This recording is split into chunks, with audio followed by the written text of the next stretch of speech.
our Philippine great hornbill, and of course we also have JJ, Mr. Bell's younger brother. Now, ladies and gentlemen, these are our Philippine great hornbills, or locally known as the Kalaw. They get their names from their impressive hornbill, or tuka, which is about 30% of their bodies. And if you can zoom in with your cameras, you're gonna see that they have very long and beautiful eyelashes. So yeah, there we go, Mr. Bell. Make your welcoming flights. And JJ, say hello to our audience.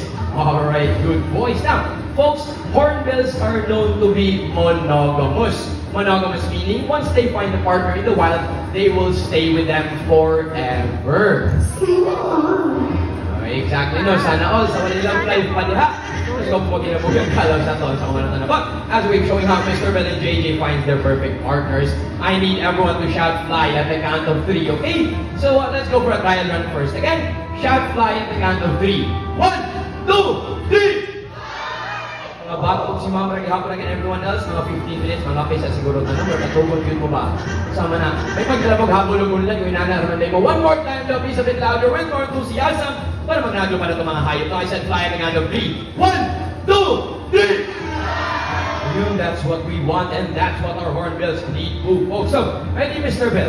JJ, audience, ready your phones, mabilis lang to. And again, fly at the count of 3. 1, 2, 3!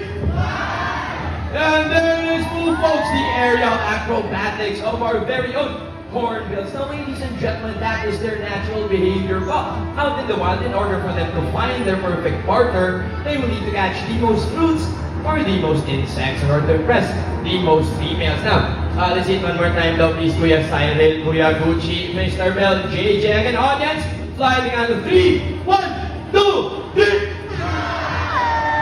And there it is, folks. Once again, if you are witnessing this, you are very lucky as you are watching their mating ritual, or in short, nanliligaw po ang ating mga Kalaw na mabalik ng JJ kay Kuya Cyril. There we go. Good boy. Now, folks, let's give our hornbills a round of applause, please. There we go. Thank you so much to Mr. Bell and, of course, JJ.